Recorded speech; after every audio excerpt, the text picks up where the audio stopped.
Dios le bendiga grandemente.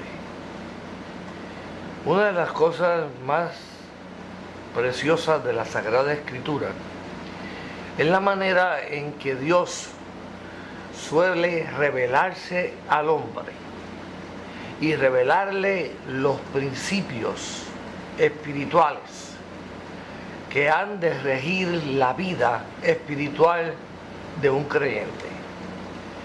Es interesante cómo Dios, que es eterno y que es espíritu, y que Él mismo es el mensaje espiritual más precioso y sublime, que realmente no puede ser entendido en forma directa por ningún ser humano. Es tan maravilloso cómo Dios se vale de imágenes, metáforas, símiles, comparaciones, de las que tú y yo sí conocemos, que son humanas, que son o forman parte de nuestro contexto humano, y las usa para encarnar su verdad eterna, los principios que han de regular la vida espiritual tuya y mía. Así que en la Escritura vamos a encontrar siempre dos cosas bien importantes. Vamos a encontrar un contexto cambiante, diverso, y vamos a encontrar por lo menos un principio eterno manifestándose, encarnándose, tomando forma humana una y otra vez en diversos contextos humanos.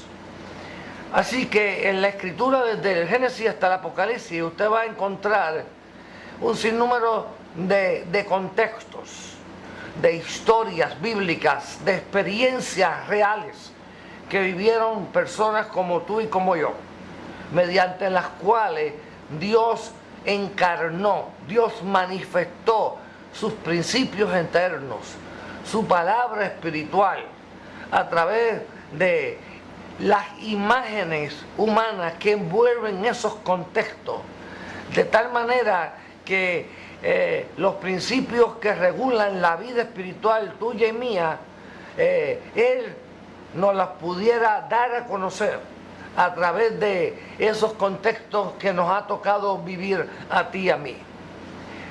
Y uno de los principios que más me llaman la atención es el principio de qué puede hacer un cristiano cuando el lugar de la verdad es usurpado por la mentira.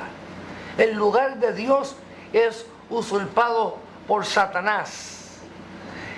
La palabra profética que Dios te ha dado es usurpada por una mentira del diablo.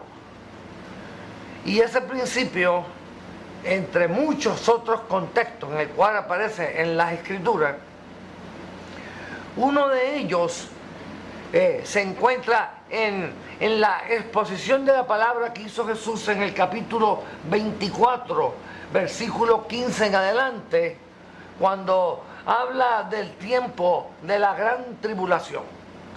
Y dice el verso 15 del capítulo 24 del Evangelio según Mateo: por tanto, cuando veáis en el lugar santo la abominación desoladora que habló el profeta Daniel, el que lee entienda, entonces los que estén en Judea huyan a los montes. Así que nos está diciendo que cuando la mentira, la abominación desoladora, que en forma literal para el tiempo de Jesús pudo haber sido el ejército romano, porque así se le conocía, pero pongámosle todo aquello que pueda, del diablo, que pueda usurpar el lugar de Dios. ¿Qué es lo que tú y yo, qué es lo que un hijo de Dios debe de hacer? Y resalta inmediatamente el mensaje espiritual, la clave espiritual, para que nosotros podamos estar alerta, no solamente cuando en un futuro y ya la iglesia no esté aquí, Satanás trate de sentarse en el trono de Dios, en el lugar que le corresponde a Dios. Pero la Escritura lo que está diciendo, no importa cuál circunstancia sea, cuál contexto sea, siempre y cuando el enemigo, lo que habla el enemigo, lo que hace el enemigo, lo que planifica el enemigo, sea sentarse en el lugar de lo que Dios habló, en el lugar de la palabra que Dios te dio, en el lugar de donde debe de estar la santidad de Dios, la presencia de Dios, y él entra a usurparla. El texto nos enseña, el principio espiritual nos enseña que es necesario que huyamos. Como en el final de los tiempos, cuando los hijos de Dios israelitas vean que la abominación desoladora toma lugar, entrada en el lugar que le pertenece a la presencia de Dios, les dice que la clave va a ser huir. No es mi motivo en esta hora hablar de la gran tribulación, ni tampoco presentar posición alguna si se pasa o no se pasa por la gran tribulación. Lo que me interesa aquí es el principio espiritual que en este contexto específico se encarna, como en otros contextos. La clave de lo que está hablando aquí es, señores, no solamente en la gran tribulación, sino en cualquier contexto que exista, donde el diablo esté usurpando el lugar que le corresponde a Dios, el verdadero cristiano simplemente tiene que huir a esconderse en Cristo Jesús.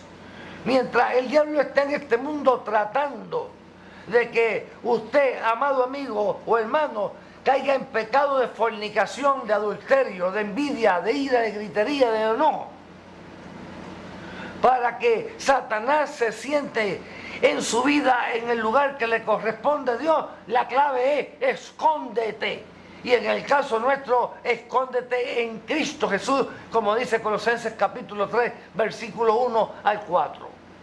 Así que, amado amigo, tengo una palabra poderosa para entregarte a ti en esta hora, que fue despachada del cielo. La clave es, a ti que estás pasando por esa tribulación grande, que después de que Dios te dio palabra profética, de que te dio un ministerio, de que te dio una orden, de que te dio una palabra para bendecirte, de momento como que todo el ambiente ha cambiado y Satanás se ha sentado a reírse en el lugar que le corresponde al cumplimiento de la palabra. Hermano, ve a Cristo Jesús, escóndete en Él y espera que Él se manifieste.